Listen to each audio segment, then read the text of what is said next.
Discuss कर रहे हैं बायोमोलिक्यूल्स। और बायोमोलिक्यूल्स में हमारा जो टॉपिक हम डिस्कस कर रहे हैं वो है न्यूक्लिक एसिड। न्यूक्लिक एसिड दो टाइप हमने डिस्कस किए, एक तो डीएनए और दूसरा आरएनए। डीएनए एंड आरएनए ये दोनों न्यूक्लिक एसिड हैं क्योंकि ये न्यूक्लियस में होते हैं। न्यूक्लियस में उपस्थित होने के कारण, केंद्रक में होने के कारण इन्हें न्यूक्लिक अम्ल कहा गया, न्यूक्लिक अम्ल कहा गया। अब ये किस किस से बने हैं, उसके लिए क्या किया गया था, इसका जल अपघटन किया गया था। तो न्यूक्लिक अम्ल का जब जल अपघटन किया, न्यूक्लिक अम्ल का जब जल अपघटन किया, जब इसको हाइड्रोलाइज किया तो न्यूक्लियोटाइड बना। न्यूक्लियोटाइड, न्यूक्लियोटाइड का जब जल अपघटन किया तो न्यूक्लियोसाइड और फास्फोरिक अम्ल बना। न्यूक्लियोसाइड और फास्फोरिक अम्ल। फास्फोरिक अम्ल का जल अपघटन नहीं हुआ, इसका मतलब फास्फोरिक अम्ल इसकी सबसे छोटी इकाई है क्योंकि आगे जल अपघटित नहीं हुई, हाइड्रोलाइज नहीं हुई। और जब न्यूक्लियोसाइड का जल अपघटन किया तो क्या बना, एक तो शर्करा बनी, शुगर बनी, और एक नाइट्रोजनस बेसेज बने, नाइट्रोजनस क्षार बने, नाइट्रोजनी क्षार। शर्करा में 5 कार्बन होते हैं इसलिए इसको पेंटोज शर्करा भी कहते हैं। और नाइट्रोजन क्षार जो प्यूरिन और पिरिमिडीन है वो नाइट्रोजन क्षार बने न्यूक्लियोसाइड के जल अपघटन से। अब शर्करा का जल अपघटन नहीं हुआ तो इसका मतलब शर्करा भी इसके सबसे छोटी इकाई है। और जब नाइट्रोजन क्षार का जल अपघटन किया गया तो इसका जल अपघटन नहीं हुआ, तो इसका मतलब नाइट्रोजन क्षार भी इसकी सबसे छोटी इकाई है। ठीक है, तो इस प्रकार न्यूक्लिक अम्लों की जो सबसे छोटी इकाइयां आई, कौन कौन सी आई? न्यूक्लिक अम्ल 3 इकाइयों से बने हैं। कौन कौन सी? Units of nucleic acids, nucleic अम्लों की इकाइयां जिनसे न्यूक्लिक अम्ल बने हैं, कौन कौन सी हो गई? एक तो 5 कार्बन शर्करा यानी पेंटोज शुगर, पेंटोज शर्करा, 5 कार्बन शर्करा। डीएनए में कौन सी होती है? डीएनए में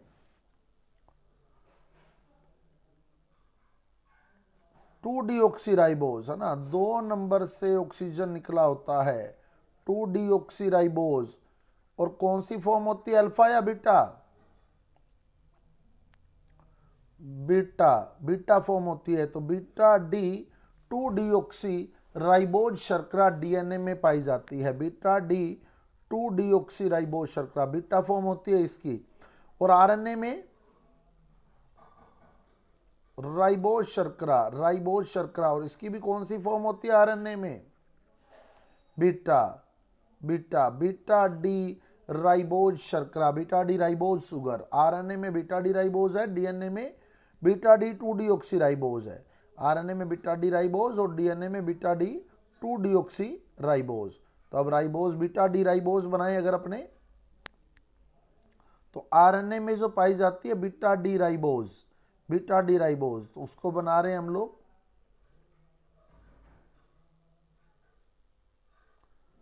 OH, H, H, OH, H, OH, CH2OH, H। ये आरएनए की है, बीटा डी राइबोज। और जो डीएनए में होती है, ये आरएनए की आ गई beta D ribose, beta D ribose sugar. और जो डीएनए में होती है उसमें कितने नंबर से ऑक्सीजन निकला होता है? 2 नंबर से, है ना। डीएनए में जो होती है उसके 2 नंबर से ऑक्सीजन निकला होता है। तो अब डीएनए वाली अगर अपने देखें तो डीएनए में हम लोग क्या करेंगे, डीएनए वाली शर्करा के 2 नंबर से ऑक्सीजन निकाल देंगे।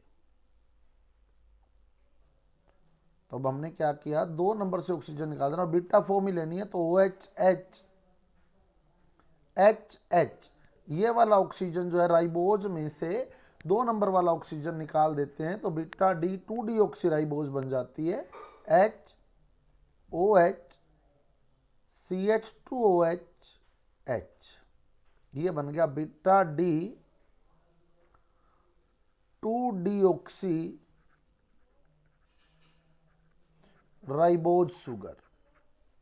तो ये आरएनए और डीएनए की शर्कराएं होती हैं, आरएनए और डीएनए की जो शुगर होती है वो ये आ गई। अब नाइट्रोजन क्षार देखें तो नाइट्रोजनस बेस जो इसकी दूसरी इकाई है एन बेसेस यानी नाइट्रोजनी क्षारक, नाइट्रोजनी क्षारक।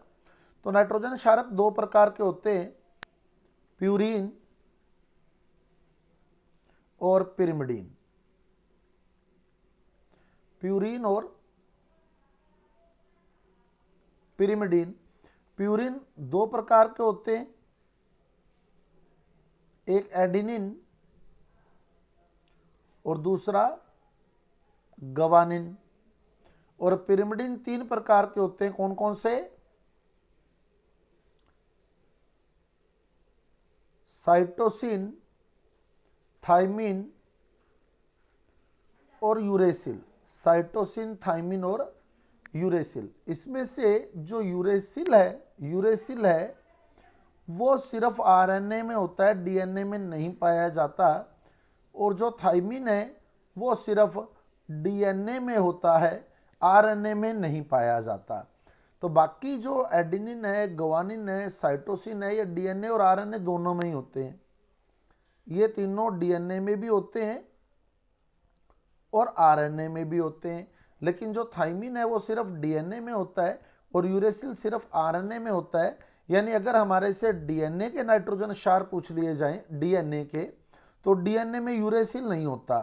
तो डीएनए में कौन कौन से बनेंगे? Adenine, guanine, cytosine and thymine.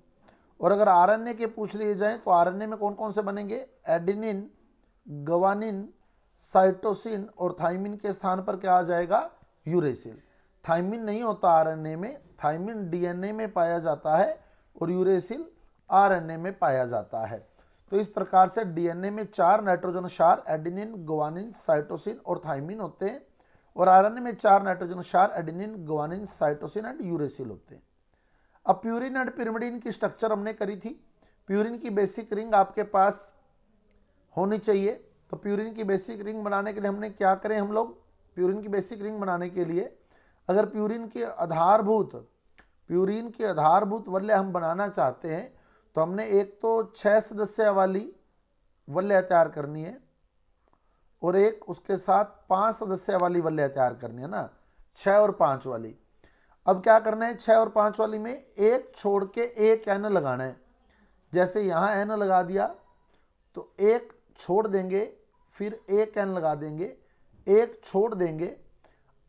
पर शर्त रहेगी, एक छोड़ के एक एन लगाना है, पर शर्त क्या रहती है कि जो जोड़ है ना, जॉइंट है जो दोनों वल्यों का, ये वाला, इस जॉइंट पर एन नहीं आना चाहिए। इस जॉइंट पर एन नहीं आना चाहिए। जो दो वल्यों का जोड़ है, जॉइंट है, इस पर एन नहीं आना चाहिए। तो हमने क्या करना है? एक छोड़ के एक एन लगाना है और शर्त जोड़ पर एन नहीं आना चाहिए। एक छोड़ के एक एन लगाना है, जोड़ पर एन नहीं आना चाहिए। ठीक है, तो अब एक छोड़ के एक एन लगा रहे हैं और जोड़ पर एन नहीं आएगा तो क्या करेंगे हम लोग? यहां एन लगा दिया, फिर ये छोड़ दिया, फिर एन लगा दिया, फिर ये छोड़ दिया, फिर यहां लगाएं क्या एन?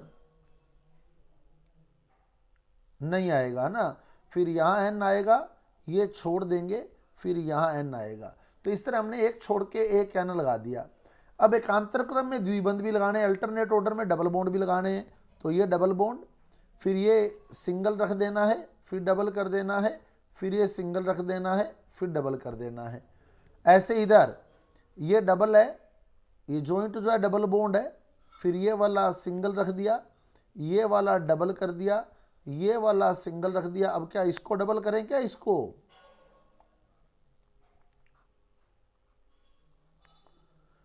डबल कर दें? हाँ, इस बॉन्ड को डबल कर दें क्या?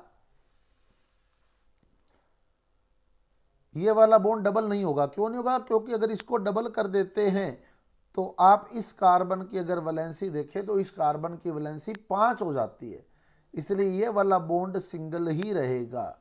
तो जब सिंगल रहेगा तो नाइट्रोजन जो होता है वो 3 बॉन्ड बनाता है और यहाँ नाइट्रोजन ने 2 बॉन्ड बना रखे हैं, इसलिए इसके बंध पूरे करने के लिए हम यहाँ H लगा देते हैं, तो ये प्यूरीन की वलय तैयार हो जाती है। ये प्यूरीन बन गई, ये प्यूरीन। तो एक वलय 6 वाली, एक वलय 6 सदस्य वाली, एक वलय 5 सदस्य वाली, एक छोड़ के एक एन लगाना है। शर्त है कि जोड़ पर एन नहीं लगाना है, फिर एकांतर क्रम में द्विबंध लगेगा और जिस एन के 3 बंध पूरे नहीं होंगे उसके साथ हम H लगा देंगे, तो ये प्यूरीन आ जाएगी। ये तो प्यूरीन की वलय हो गई, आधारभूत वलय। अब पिरिमिडीन की आधारभूत वलय क्या है? ये 5 सदस्य वाली वलय हटा दो तो आपके पास पिरिमिडीन की संरचना बन जाती है। तो अगर पिरिमिडीन की संरचना की हम बात करें तो ये जो 5 सदस्य वाली वलय है इसको आप हटा दें बस, तो बाकी जो बचेगी वो पिरिमिडीन वलय आ जाएगी।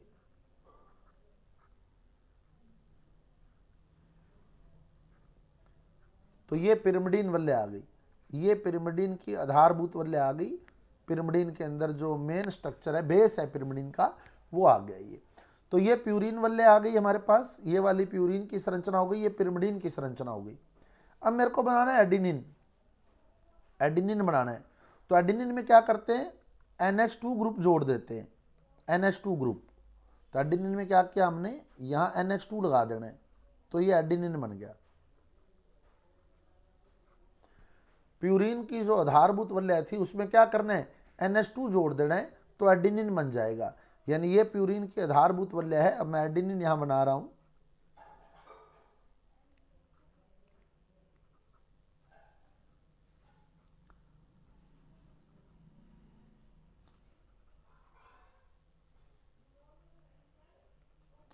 तो यहाँ H रहेगा, यहाँ अल्टरनेट ऑर्डर में डबल बॉन्ड आ जाएंगे, यहाँ NH2 आ जाएगा, ये एडिनिन बन गया। तो एडिनिन में क्या किया हमने, एडिनिन में प्यूरीन में क्या जोड़ दिया, प्यूरीन में NH2 जोड़ दिया, प्यूरीन में NH2 जोड़ दिया, तो एडिनिन बन गया। और गवानिन बनाते टाइम क्या करते हैं, गवानिन बनाते टाइम एक तो डबल बॉन्ड से ऑक्सीजन जोड़ते हैं वलय में, डबल बॉन्ड से ऑक्सीजन जोड़ते हैं, और क्या जोड़ते हैं, NH2 जोड़ते हैं। डबल बॉन्ड से ऑक्सीजन और NH2। तो जब हम लोग गवानिन बनाएंगे तो देखो क्या करेंगे हम लोग, पहले तो प्यूरीन की आधारभूत वलय आपने तैयार कर लेनी है।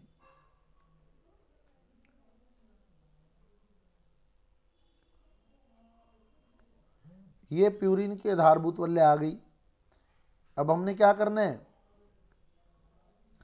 एक तो लगाना है NH2, तो NH2 को तो ले आए नीचे, यहां ले आना है NH2 को। तो एक लगाना है डबल बॉन्ड O। जब डबल बॉन्ड O लगाएंगे तो क्या होगा, डबल बॉन्ड O लगाएंगे तो इस कार्बन के बंध 5 हो जाएंगे।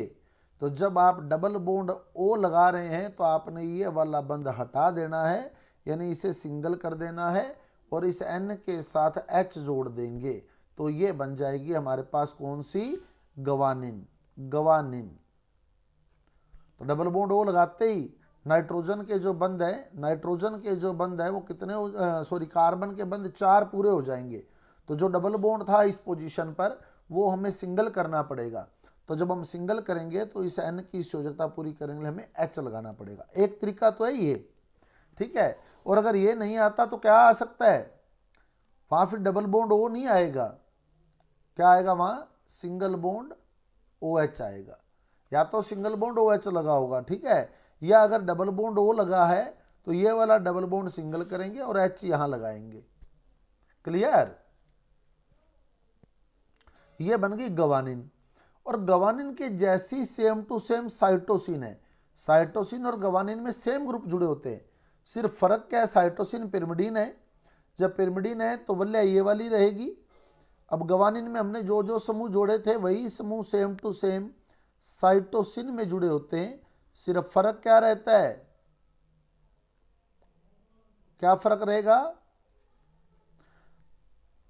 डबल बॉन्ड O जो है वो इस पोजीशन पर आएगा। उसमें क्या था, डबल बॉन्ड O अपर पोजीशन पर था, NH2 लोअर पोजीशन पर था, ये गवानिन था अपने पास। जब हम साइटोसिन बना रहे हैं तो NH2 अपर पोजीशन पर कर देंगे और double bond O lower position पर कर देंगे, ये बन जाएगा साइटोसिन। तो जब आप डबल बॉन्ड O लगा रहे हैं तो सेम वही बात, इस कार्बन के बॉन्ड देखो कितने हो गए, 5 बॉन्ड हो गए इस कार्बन के। तो हमें ये वाला बंध सिंगल करना पड़ेगा और इस N के साथ H लगाना पड़ेगा, ये बन जाएगा साइटोसिन। साइटोसिन।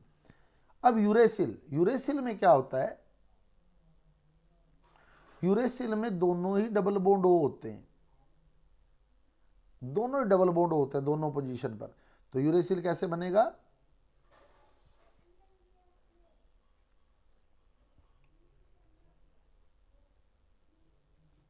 यहां भी डबल बॉन्ड हो, यहां भी डबल बॉन्ड हो, तो जो बॉन्ड डबल बॉन्ड हम लगा रहे थे, अब देखो आप इस कार्बन के बॉन्ड देखोगे तो भी 5 हो गए, इस कार्बन के बॉन्ड देखोगे तो भी 5 हो गए। तो हम क्या करेंगे, डबल बॉन्ड को सिंगल कर देंगे, डबल को सिंगल करेंगे और फिर नाइट्रोजन के बंध पूरे करने के लिए H लगा देंगे, ये बन जाएगा यूरेसिल,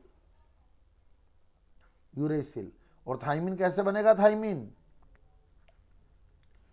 यूरेसिल में आपने क्या करना है, CH3 जोड़ देना है, यूरेसिल में CH3 जोड़ देंगे तो थाइमिन बन जाएगा। तो यूरेसिल में CH3 जोड़ दिया तो थाइमिन तैयार हो जाता है। तो इस तरह से ये स्ट्रक्चर आती है हमारे पास सारी एडेनिन, ग्वानिन, साइटोसिन और थाइमिन की। अब न्यूक्लियोस तीसरी जो इकाई है फास्फोरिक अम्ल या फास्फेट समूह, फास्फोरिक अम्ल या फास्फेट समूह।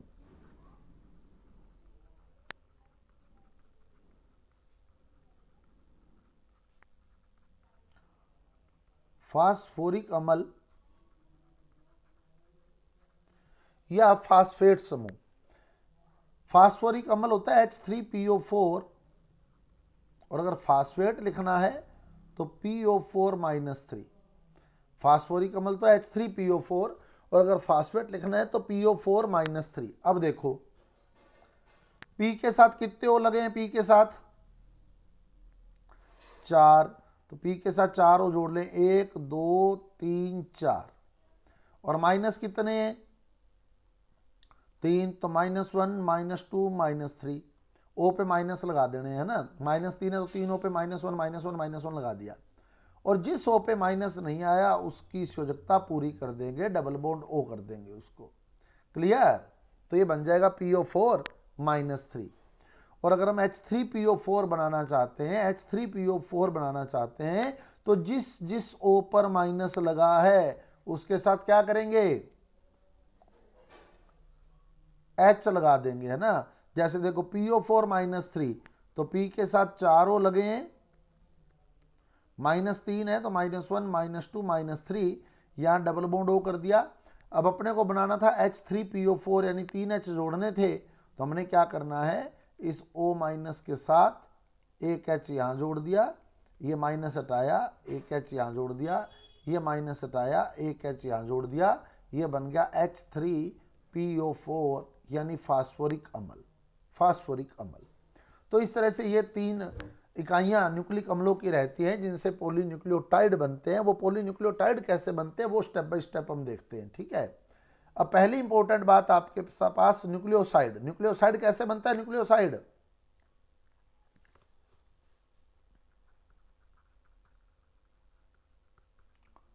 न्यूक्लियोसाइड का निर्माण 5 कार्बन शर्करा के साथ क्या जोड़ दें, नाइट्रोजन क्षारक, नाइट्रोजन क्षार लगा दें तो न्यूक्लियोसाइड बनने वाला जो यौगिक होता है वो न्यूक्लियोसाइड होता है। पहला क्वेश्चन आपके पास यही आ सकता है कि न्यूक्लियोसाइड है, तो न्यूक्लियोसाइड 5 कार्बन शर्करा और नाइट्रोजन क्षारक का मिश्रण है। अब अगर मैं बात कर रहा हूं डीएनए की, डीएनए की, तो डीएनए में पाई जाने वाली शर्करा कौन सी है, डीएनए की शर्करा बीटा डी 2-डीऑक्सीराइबोज, बीटा डी 2-डीऑक्सीराइबोज, ठीक है। अब नाइट्रोजन क्षारक एडेनिन भी हो सकता है,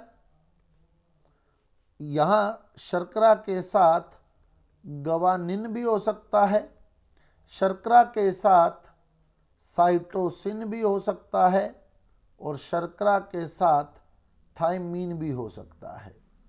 तो इस प्रकार अगर देखा जाए तो न्यूक्लियोसाइड 4 प्रकार के होते हैं। एक जो शर्करा और एडेनिन से बनता है, दूसरा जो शर्करा और ग्वानिन से बनता है, तीसरा जो शर्करा और साइटोसिन से बनता है, चौथा जो शर्करा और थाइमीन से बनता है। जो शर्करा और एडेनिन से बना है उसको बोलते हैं एडिनोसिन, एडिनोसिन। जो शर्करा और ग्वानिन से बनता है वो ग्वानोसिन या गुआनोसिन। जो शर्करा और ग्वानिन से बना है वो ग्वानोसिन। जो शर्करा और साइटोसिन से बना है वो साइटिडीन। क्योंकि ये पिरिमिडीन है तो इसके लास्ट में ईडीन की आवाज आएगी, साइटिडीन, साइटिडीन बोला जाएगा। क्योंकि साइटोसिन जो है वो पिरिमिडीन है तो ये साइटिडीन।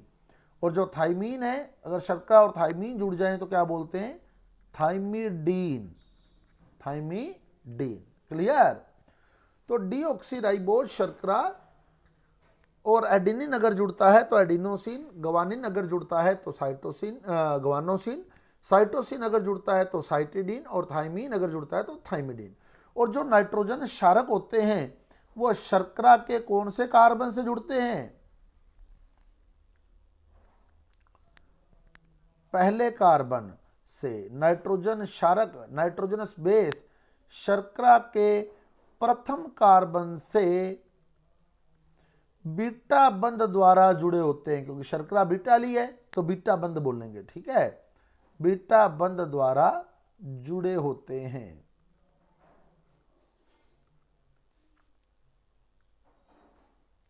अब देखो कैसे जुड़ेगा ये। पहले तो डीएनए वाली मैं शर्करा लिख रहा हूं, ठीक है, डीएनए की शर्करा बीटा डी 2 डीऑक्सीराइबोज।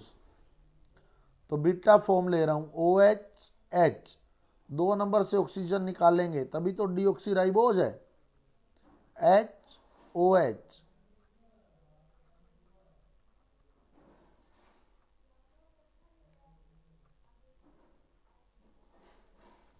CH2OH, ये आ गई बीटा डी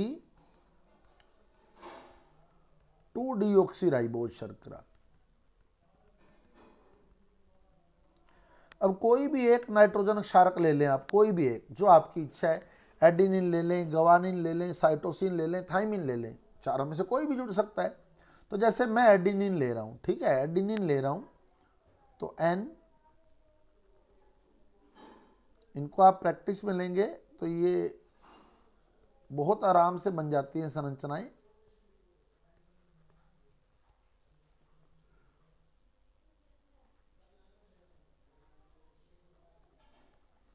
तो ये मैंने एडिनिन बना लिया, ये हो गया एडिनिन।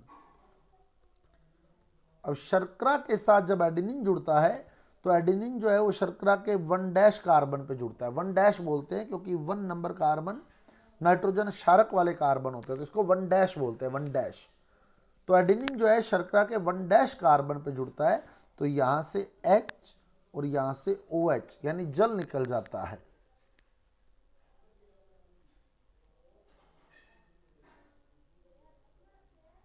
क्या निकल गया, जल।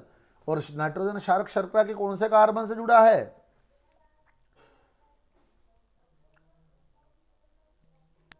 नाइट्रोजन क्षारक शर्करा के फर्स्ट कार्बन से, 1' कार्बन से, ठीक है।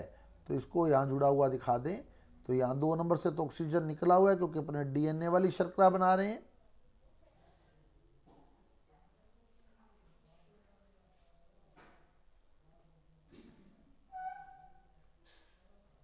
ये बीटा बंध बन गया क्योंकि शर्करा बीटा थी है ना, तो इसको बीटा बंध बोलते हैं, बीटा बंध।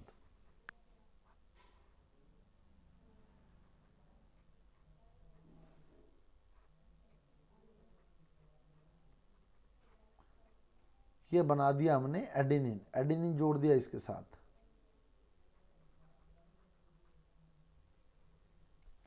ये एडिनिन जोड़ दिया और ये बंध कौन सा हो गया, बीटा बंध। तो आप देख रहे हैं कि जो नाइट्रोजन क्षारक है वो शर्करा के 1' कार्बन से जुड़ा है और क्योंकि हमने एडिनिन जोड़ा है तो ये जो संरचना है वो एडिनोसिन की बन गई, एडिनोसिन, ये एडिनोसिन है। अब ये बन गया न्यूक्लियोसाइड।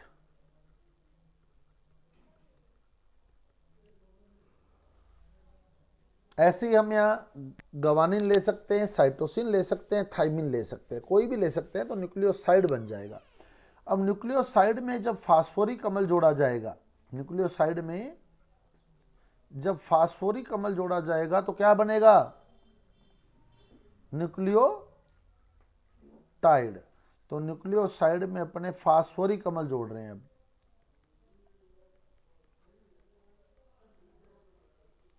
फास्फोरिक अम्ल, तो न्यूक्लियोसाइड में जब फास्फोरिक अम्ल जुड़ता है तो न्यूक्लियोटाइड बनता है। अब हम लोग H3PO4 जोड़ रहे हैं, ठीक है, मैं पूरी स्ट्रक्चर ओपन करके दिखा रहा हूँ। ये जोड़ रहे हैं हम लोग H3PO4 फास्फोरिक अम्ल। तो जब ये फास्फोरिक अम्ल जोड़ रहे हैं तो न्यूक्लियोटाइड बनता है। और फास्फोरिक अम्ल शर्करा के उसी कार्बन से जुड़ता है जिस कार्बन पर OH समूह उपस्थित है।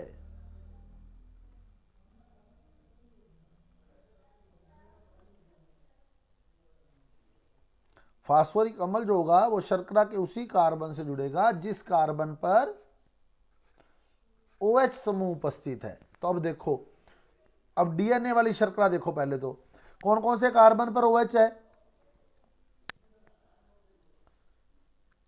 ये 1' कार्बन हो गया, है ना, ये 1' हो गया, ये 2' हो गया, ये 3' हो गया। तो एक तो OH पड़ा है 3' पर, ठीक है, ये 4' हो गया और ये 5' हो गया, और एक OH पड़ा है 5' पर।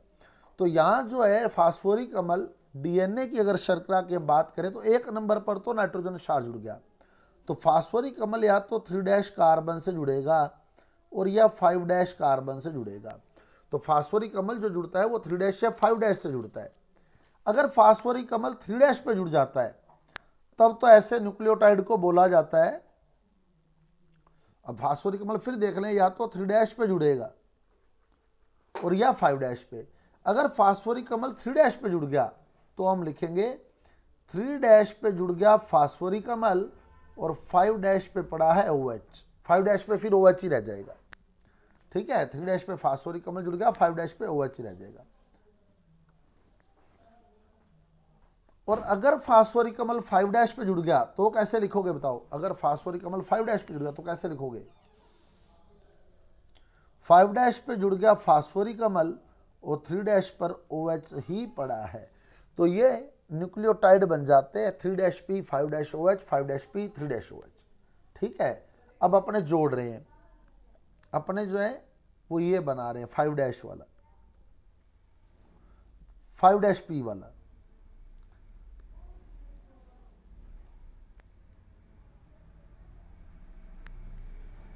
अब शर्करा ले रहे हैं DNA वाली,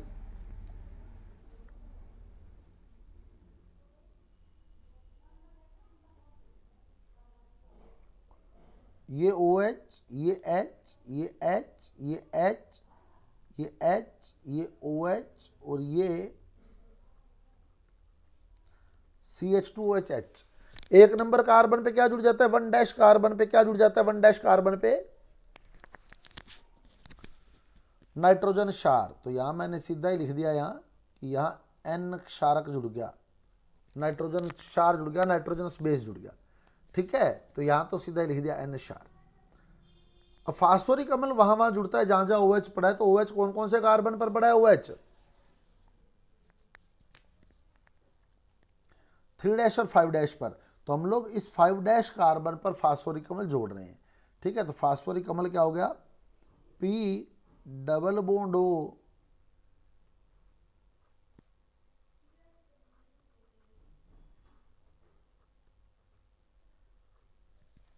तो ये बन गया फास्फोरिक अम्ल। अब इसको 5' कार्बन से अपने जोड़ते हैं, तो यहां से जल निकाल दो। तो इसका निकल गया H, इसका निकल गया OH, ये जल निकल गया HOH। तो ये गया H और ये गया OH, तो ये आपस में जुड़ गए, ये जुड़ गए आपस में, ये बन गया न्यूक्लियोटाइड।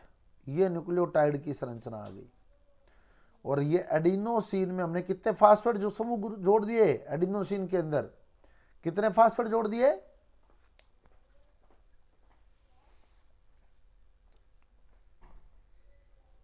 1। तो ये बोलते हैं adenosine monophosphate, AMP, adenosine monophosphate, AMP, adenosine monophosphate है ये। और अब और कहाँ जुड़ सकता है फास्फेट, यहाँ। तो अगर आप ये फास्फेट यहाँ भी जोड़ दोगे ना तो ADP बन जाएगा, एडिनोसिन डाइफास्फेट, 2 फास्फेट जुड़ जाएंगे। और अगर आप यहाँ राइबोज शर्करा ले लेते तो यहाँ भी OH होता, तो फिर यहाँ भी फास्फेट जुड़ जाता, तो फिर क्या बन जाता, एडिनोसिन। कितने फास्फेट जुड़ जाते हैं इसमें, 3। तो क्या लिखते हैं, एडिनोसिन ट्राइफास्फेट, एटीपी। एटीपी पढ़ते हैं हम लोग बायो में ना, एटीपी, एडीपी, तो यही है। अभी हमने एडिनोसिन मोनोफास्फेट, न्यूक्लियोटाइड जो होता है ना, न्यूक्लियोटाइड, वो एडिनोसिन मोनोफास्फेट होता है। मतलब न्यूक्लियोसाइड में एक फास्फेट जोड़ने पर ही जो है वो न्यूक्लियोटाइड बनता है। क्लियर। अब अपने देखें पॉलीन्यूक्लियोटाइड कैसे बनेगा। ये न्यूक्लियोटाइड पड़ा है आपके सामने। अब न्यूक्लियोटाइड से जब न्यूक्लियोटाइड जुड़ेगा ना तो पॉलीन्यूक्लियोटाइड बनेगा। अब देखो ये न्यूक्लियोटाइड था, यहां से शुरू हुआ ये, मैं इसके नीचे एक और। अब बताओ फास्फोरिक अम्ल कहां जुड़ सकता है, 3' पर OH है ना, तो DNA की बात करें 3' और 5' पर, तो 5' पर तो हमने जोड़ दिया, 5' पर तो हमने जोड़ दिया, और 3' पे भी जुड़ सकता है, यानी 3' वाले OH से भी वो क्रिया कर सकता है। तो इसलिए हम क्या करेंगे, इसको अगर आप गौर से देखें ना, तो जो ये वाला पार्ट है ये फास्फोरिक अम्ल का ही है। सही है ना, फास्फोरिक अम्ल का। तो ये 3' पे भी जुड़ सकता है। तो हम एक न्यूक्लियोटाइड और इस तरह से बनाएंगे कि ये वाला जो फास्फोरिक अम्ल के ग्रुप है ना, ये 3' कार्बन के नीचे रहें।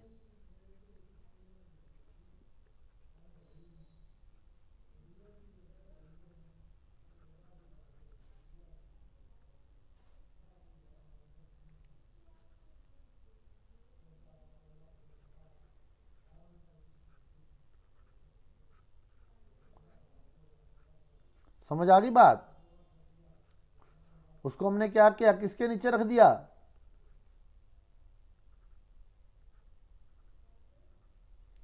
3' कार्बन के। क्यों, क्योंकि वो जुड़ी 3' और 5' पे सकता है ना। तो हमने क्या किया, 5' पे तो पहले ही जोड़ दिया था, अब उस 5' के साथ जुड़े फास्फोरिक अम्ल को 3' पे भी जोड़ देंगे, तो यहां से भी जल निकल जाएगा। तो ये गया H और ये गया OH, ये जल निकल गया और ये आपस में जुड़ गए। तो कितने न्यूक्लियोटाइड जोड़ दिए अब हमने, कितने न्यूक्लियोटाइड जोड़ दिए, 2 जोड़ दिए, तो ये बन गया डाई न्यूक्लियोटाइड। एक और जोड़ देंगे तो क्या होगा, एक और जोड़ देंगे ना, यहां मान लो एक और जोड़ देते हैं इस पोजीशन पर, तो फिर क्या होगा,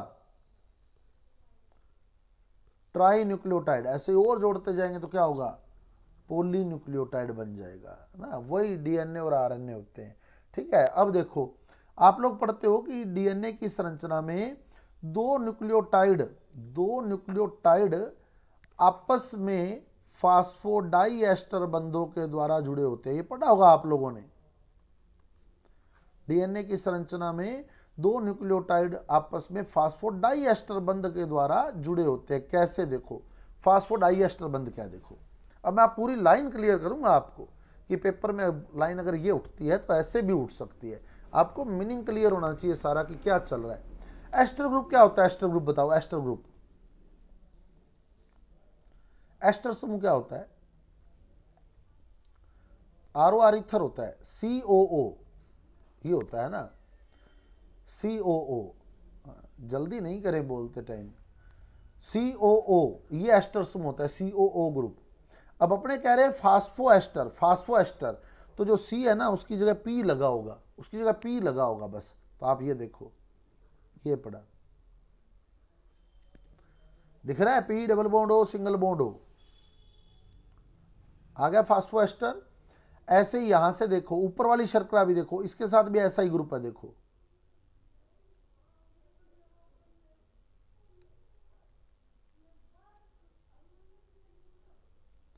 है ना, इसके साथ भी ऐसा ही ग्रुप, P डबल बॉन्ड हो।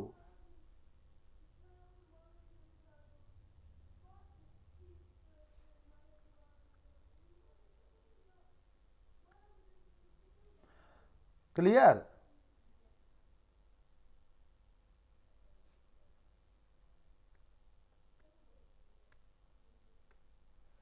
तो ये P डबल बॉन्ड O, दो ग्रुप आ गए, दिख रहे हैं। मैं हाईलाइट कर देता हूं अलग अलग। ये देखो, एक तो ये रहा, दिख गया, ये होगा फास्फोएस्टर, ठीक है। अब ऐसे ही दूसरा न्यूक्लियोटाइड से भी देखो, दूसरे न्यूक्लियोटाइड से भी ऐसा ही ग्रुप जुड़ा, देखो ये दूसरा न्यूक्लियोटाइड आ गया, तो ये भी फास्फोएस्टर। तो क्या लिख दिया हमने, फास्फोडाइएस्टर, फास्फोडाइएस्टर। तो पॉलीन्यूक्लियोटाइड की संरचना में जब पॉलीन्यूक्लियोटाइड बनेगा वो भी ऐसा ही रहेगा, बस होगा क्या उसमें, ये वाला H भी, ये जो H है बिल्कुल नीचे, ये वाला H ये निकल जाएगा, ये किसी ना किसी और फास्फोरिक अम्ल से नीचे जुड़ जाएगा। ऐसे ही इसका H निकल जाएगा और ये ऊपर किसी ना किसी और शर्करा से जुड़ जाएगा, ठीक है। तो ये पॉलीन्यूक्लियोटाइड बन जाएगा। और इसमें फास्फोडाइएस्टर बंधों द्वारा दो न्यूक्लियोटाइड जुड़े होते हैं। कैसे लिखेंगे हम लोग,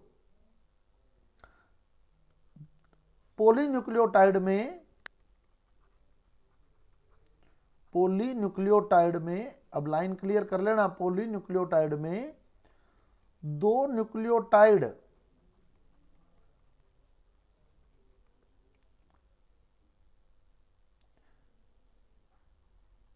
शर्करा के 3' कार्बन तथा 5' कार्बन के साथ फास्फोडाइएस्टर बंध द्वारा जुड़े रहते हैं, फास्फोडाइएस्टर बंध द्वारा जुड़े रहते हैं। तो फास्फोडाइएस्टर बंध देखो किस किस के बीच बना है, ये देखो आप कौन कौन से कार्बन के बीच है, देखो फास्फोडाइएस्टर। एक तो ये वाला कार्बन है, देखो कौन सा कार्बन है, ये वाला,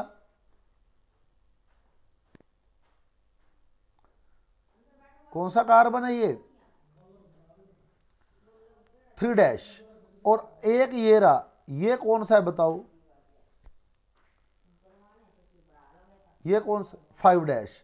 तो यानी कि जो फास्फोडाइएस्टर बंध है वो शर्करा के 3' और 5' कार्बन के बीच पाया जाता है। क्लियर, शर्करा के 3' और 5' कार्बन के बीच पाया जाता है फास्फोडाइएस्टर बंध। तो ये ध्यान रखना, फास्फोडाइएस्टर बंध जो होता है वो 3' और 5' कार्बन के बीच पाया जाता है। और अगर आरएनए आ जाता, बाई चांस आरएनए आ जाता, तो वो जो है फास्फोडाइएस्टर बंध फिर 2' के साथ भी हो सकता है, 2' और 5' में भी हो सकता है ना। तो उसमें दो केस बन जाते हैं, 3' और 5' में भी हो सकता है और 2' और 5' में भी हो सकता है, क्योंकि जब आरएनए आता है तो आरएनए में 2 नंबर पर भी OH ही लगा होता है। क्लियर, तो ये आपके पास बन गया पॉलीन्यूक्लियोटाइड। अब बात करें हम डीएनए की। डीएनए में दो पॉलीन्यूक्लियोटाइड श्रृंखलाएं होती है ना। डीएनए की संरचना की अगर मैं बात करूं तो इसमें दो पॉलीन्यूक्लियोटाइड श्रृंखलाएं होती हैं।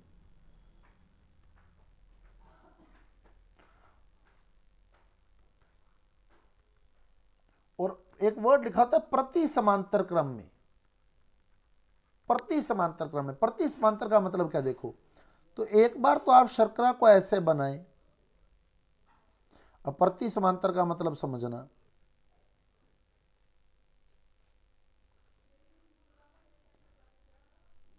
ये 1 नंबर पे तो नाइट्रोजन क्षार लगा होगा, ठीक है, समझ गए। 1 नंबर पे मैं नाइट्रोजन क्षार लगा रहा हूं, लग गया पता, आगे बात समझ, मैंने एन लिख दिया सीधा, ठीक है। और 5' और 3' के बीच में क्या करूंगा, फास्फोरिक अम्ल लगाऊंगा 5' और 3' के बीच। अब देखो यहां, ये यहां H, यहां CH2 और ये मैंने P लगा दिया, यहां P यानी यहां फास्फोरिक अम्ल जुड़ा होगा, ठीक है, ऊपर कोई ना कोई शर्करा आएगी। क्लियर, ऐसे यहां देखो ये H, ये CH2, ये P और ये यहां जुड़ेगा ऐसे, सही है, समझ गए ना। ये इसको P को यहां अटैच किया है 3' और 5' के बीच, आ रही है बात समझ, 3' और 5' के बीच। अब यहां देखो ऐसे ही ये H, ये CH2, ये P और अब P को 5' से तो जोड़ दिया, ऊपर वाले किससे जुड़ेगा वो बताओ, ऊपर वाले से किससे जुड़ेगा,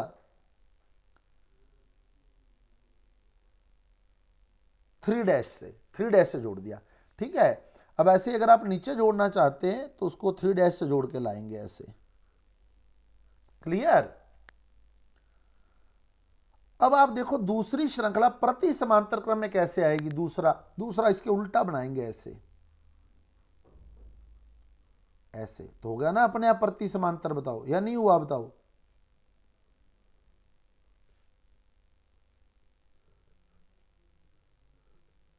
लग रहा है पता। अब इसका 1 नंबर कार्बन इस साइड आ गया, 1 डैश इधर आ गया, इसका पहला कार्बन इधर आ गया, तो नाइट्रोजन क्षार इधर लगाएंगे हम लोग 1 नंबर पे, ये नाइट्रोजन क्षारक लग गया, क्लियर। ये नाइट्रोजन क्षारक लग जाते हैं, ये नाइट्रोजन क्षारक लग गया 1 नंबर पे। अब आप देखो, अब ये 5 डैश कार्बन है, ये वाला यहां, ये 5 डैश कार्बन है HCH2, एक तो फास्फोरिक अम्ल जुड़ा होगा यहां, और ये जुड़ेगा कितने नंबर कार्बन से जाके, 3 नंबर से, ठीक है। फिर HCH2 एक फास्फोरिक अम्ल जुड़ गया यहां, ये जुड़ेगा कितने नंबर पे जाके, 3 नंबर पे जाके, तो एक HCH2 आगे इसके फास्फोरिक अम्ल जुड़ेगा जो आगे वाली शर्करा के 3 नंबर कार्बन से जुड़ा होगा, ठीक है। अब यहां अगर आप आगे लेके जाना चाहें तो यहां से फास्फोरिक अम्ल निकाल के लेके जा सकते हैं 3 नंबर से। आई बात समझ नहीं आई, तो एक है ना। अब आप देखो, अगर इसमें हम देखें तो इसमें ये तो चल रही है 3 डैश से लेके 5 डैश की ओर चल रही है, नीचे 3 डैश कार्बन लिया आपने देखो, और ऊपर आपके पास 5 डैश कार्बन आया है, 3 डैश से 5 डैश की ओर। और इसमें देखेंगे तो नीचे 5 डैश कार्बन आया है और ये 3 डैश ऊपर पड़ा है, देखो पड़ा ना 3 डैश ऊपर, ये रहा, ये 3 डैश है। तो एक तो चल रही है 3 डैश से 5 डैश और दूसरी चल रही है 5 डैश से 3 डैश, उल्टी बना दी तो उल्टी होएगी, क्लियर। समझ आई बात। अब आप देखो यहां मान लो इस पोजीशन पर और इस पोजीशन पर, ये मान लो यहां थाइमिन जुड़ा है और यहां मान लो एडिनिन जुड़ा है, तो एडिनिन और थाइमिन आपस में 2 हाइड्रोजन बंधों के द्वारा जुड़े रहते हैं, तभी तो ये पास पास आएंगे एक दूसरे के। अगर वो उल्टी नहीं होती, आप देखो अगर वो दोनों समांतर ही होती, सपोज जैसे एक श्रृंखला यूं चलती और दूसरी भी यूं ही चलती, तो अब आप खुद सोचो, इसका नाइट्रोजन क्षार यहां लगा होता, इसका यहां लगा होता, अब क्या ये जुड़ जाते क्या, बताओ एक दूसरे से जुड़ सकते थे क्या, नहीं जुड़ सकते थे, है ना, इसीलिए वो उल्टी लगी है, क्लियर। तो प्रति समांतर क्रम में जुड़ी होती हैं। तो एक श्रृंखला का एडिनिन दूसरी श्रृंखला के किससे, थाइमिन से, एक श्रृंखला का एडिनिन दूसरी श्रृंखला के थाइमिन से, यानी एक श्रृंखला का प्यूरिन दूसरी श्रृंखला के पिरिमिडीन से जुड़ा रहता है, जिसमें एडिनिन थाइमिन से 2 हाइड्रोजन बंधों के द्वारा और साइटोसिन गवानिन से 3 हाइड्रोजन बंधों के द्वारा जुड़ा होता है। अब जैसे देखो, मान लो कि ये साइटोसिन है और ये यहां जो है गवानिन है, तो कितने हाइड्रोजन बंध बनेंगे बीच में इसके, 3 हाइड्रोजन बंध बनेंगे। तो इस तरह से डीएनए तैयार होता है, ठीक है। तो डीएनए की संरचना आप देख सकते हैं, सीडी नुमा संरचना तैयार हो रही है। अब यहां मान लो एडिनिन है, तो यहां क्या होगा, एडिनिन किससे जुड़ा होता है, एडिनिन थाइमिन से 2 हाइड्रोजन बंधों के द्वारा, है ना। तो ये डीएनए की सीडी नुमा संरचना तैयार हो रही है, जहां आपको ये पगडंडे दिख रहे हैं पैर रखने के लिए, ये पैर रखने वाले पगडंडे बन गए, और ये रीढ़ बन गई डीएनए की, ये रीढ़ बन गई, रज्जुक बन गई, जो हम लोग ऐसे दिखाते हैं। अब मैं यहां दिखा रहा हूं संरचना, आपको देखो। तो डीएनए की संरचना में हम कहते हैं कि 2 प्रति समांतर पॉलीन्यूक्लियोटाइड श्रृंखलाएं एक दूसरे के ऊपर हेलिक्स की तरह कुंडलित हो जाती हैं, तो एक दूसरे के ऊपर हेलिक्स की तरह कुंडलित हो जाती है। बाकी बायो में आप लोग इसकी पूरी डिटेल पढ़ते हैं।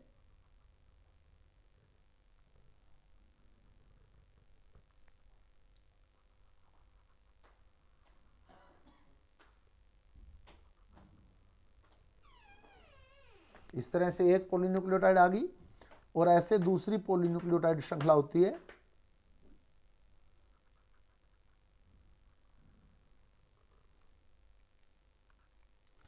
अब ये दूसरी पॉलीन्यूक्लियोटाइड श्रृंखला,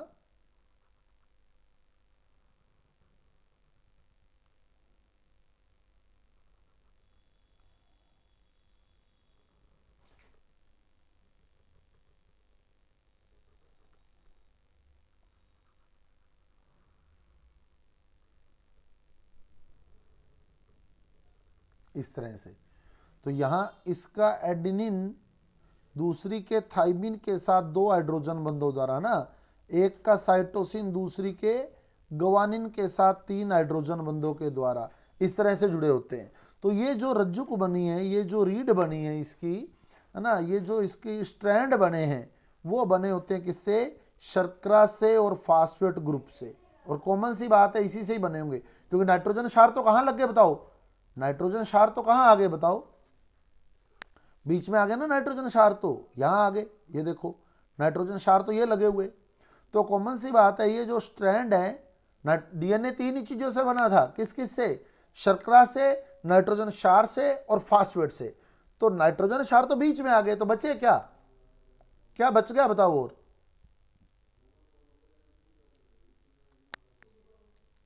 नाइट्रोजन क्षार, शर्करा और फास्फेट। तो ये जो स्ट्रैंड बने हैं ना, ये शर्करा और फास्फेट से बने हुए हैं। क्लियर? वाटसन क्रिक मॉडल पढ़ा है हम सब ने, लगभग बायो से ही होते हैं केमिस्ट्री वाले ना, बाकी तो फिजिक्स और मैथ में ज़्यादा एंटर हो जाते हैं। बहुत कम स्टूडेंट नॉन मेडिकल वाले मिलेंगे आपको केमिस्ट्री में, बहुत कम।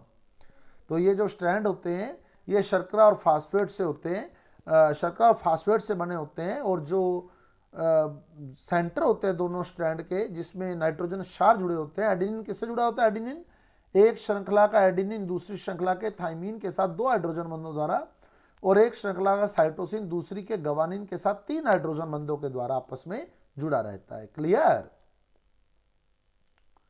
और बाकी आपने डीएनए की संरचना पढ़ी है।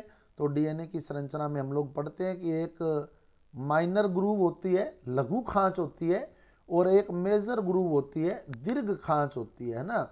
और जो डीएनए का एक न्यूक्लियोटाइड का एक पूरा फेरा होता है, डीएनए के जो फेरा होता है, पूरा घुमाव होता है जो पूरा, यानी ये अगर मैं घुमाव की बात करूं तो यहां से यहां तक ये वाला घुमाव,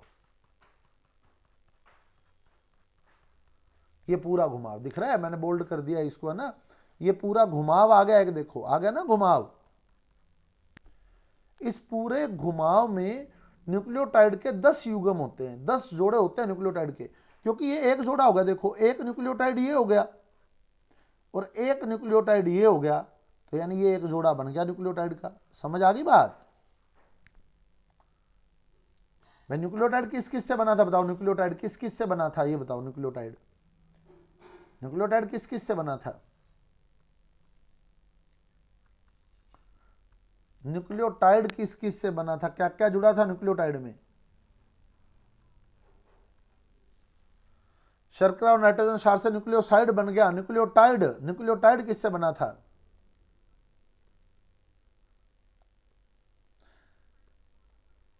न्यूक्लियोसाइड और फास्फोरिक अम्ल से, है ना। अब देखो जो न्यूक्लियोटाइड था वो न्यूक्लियोसाइड और फॉस्फोरिक अम्ल से बना था, यानी फॉस्फेट ग्रुप से बना था। और न्यूक्लियोसाइड बना था शर्करा और नाइट्रोजन क्षार से। तो हम कह सकते हैं जो न्यूक्लियोटाइड होता है वो शर्करा, नाइट्रोजन क्षार और फॉस्फेट ग्रुप से बनता है, क्योंकि शर्करा और नाइट्रोजन क्षार न्यूक्लियोसाइड बनाते हैं।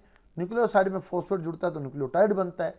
यानी हम बोल सकते हैं कि शर्करा, नाइट्रोजन क्षार और फॉस्फेट ग्रुप जो होते हैं वो न्यूक्लियोटाइड बना देते हैं। ये तीनों जब आपस में जुड़ जाते हैं तो न्यूक्लियोटाइड बन जाता है। क्लियर? ये तीनों जब आपस में जुड़ते हैं तो न्यूक्लियोटाइड बन जाता है। ये तीनों जब जुड़ते हैं तो न्यूक्लियोटाइड बन जाता है। अब आप देखो, यहां आप क्लियर करो, देखो ये फास्फेट ग्रुप आ गया, ये शर्करा आ गई और ये नाइट्रोजन क्षार आ गया। ठीक है, क्या क्या आ गया? देखो फास्फेट ग्रुप आ गया, दिख रहा है फास्फेट, ये फास्फेट आ गया, ये शर्करा आ गई, ये नाइट्रोजन क्षार आ गया, बन गया न्यूक्लियोटाइड एक, हो गया ना एक न्यूक्लियोटाइड। इधर देखोगे तो ये फास्फेट आ गया, ये शर्करा आ गई और ये नाइट्रोजन क्षार आ गया, हो गया एक न्यूक्लियोटाइड और। तो इस पूरे को देखोगे तो न्यूक्लियोटाइड का जोड़ा हो गया या नहीं हो गया, बताओ। ये हो गया ना, जोड़ा हो गया ना न्यूक्लियोटाइड का एक। तो ये पूरे घुमाव के अंदर, ये जो मैंने यहां घुमाव बनाया पूरा, ये वाला घुमाव, इस पूरे घुमाव के अंदर न्यूक्लियोटाइड के 10 जोड़े होते हैं, ऐसे 10 जोड़े होते हैं। और ये पूरे घुमाव की जो लंबाई होती है ना, ये लंबाई ये होती है 34 एंगस्ट्रॉम। कितनी? 34 एंगस्ट्रॉम। पूरे घुमाव की जो लंबाई है कितनी है? 34 एंगस्ट्रॉम। और न्यूक्लियोटाइड के ऐसे कितने जोड़े हैं इसके अंदर, इस पूरे घुमाव में कितने जोड़े हैं? 10 जोड़े, 10 जोड़े है ना।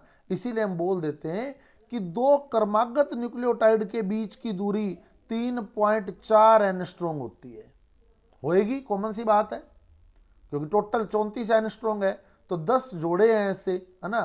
तो 10 का भाग दे दोगे तो दो क्रमागत न्यूक्लियोटाइडों के बीच की दूरी निकलेगी या नहीं निकलेगी, बताओ। तो इसीलिए हमारी जो बायोलॉजी में पढ़ेंगे बाकी आप, ये ऐसे 34 एंगस्ट्रॉम है, 3.4 एंगस्ट्रॉम है, खैर बायो की बातें हैं ये पूरी। तो मेजर ग्रुप, माइनर ग्रुप, ये सारी बायोलॉजी में आने वाली है आपके पास। अब बताओ, एक वापिस देखो, एक पॉलीन्यूक्लियोटाइड श्रृंखला का प्यूरीन दूसरी पॉलीन्यूक्लियोटाइड श्रृंखला के पिरिमिडीन से जुड़ा होता है। इसका मतलब जितने प्यूरीन होते हैं उतने ही पिरिमिडीन होंगे ना, सही है। जितने प्यूरीन होते हैं उतने ही पिरिमिडीन होंगे। क्यों? क्योंकि एक प्यूरीन दूसरे पिरिमिडीन से जुड़ा होता है। इसलिए प्यूरीन और पिरिमिडीन का जो अनुपात होता है ना, प्यूरीन और पिरिमिडीन का अनुपात वो 1 होता है, क्योंकि एक प्यूरीन दूसरे पिरिमिडीन से जुड़ा होता है। यानी एडेनिन जो होता है वो थाइमीन से जुड़ा होता है। इसका मतलब जितने एडेनिन है उतने ही थाइमीन है, सही है। जितने एडेनिन है उतने ही थाइमीन होंगे। और गवानिन किससे जुड़ा होता है? गवानिन साइटोसिन से। इसका मतलब जितने गवानिन है उतने ही साइटोसिन होंगे, जितने गवानिन है उतने ही साइटोसिन होंगे। यानी एडेनिन और गवानिन और थाइमिन और साइटोसिन का अगर अनुपात निकाला जाए तो वो 1 आएगा। यानी जितने प्यूरीन होते हैं उतने ही पिरिमिडीन होते हैं। क्लियर?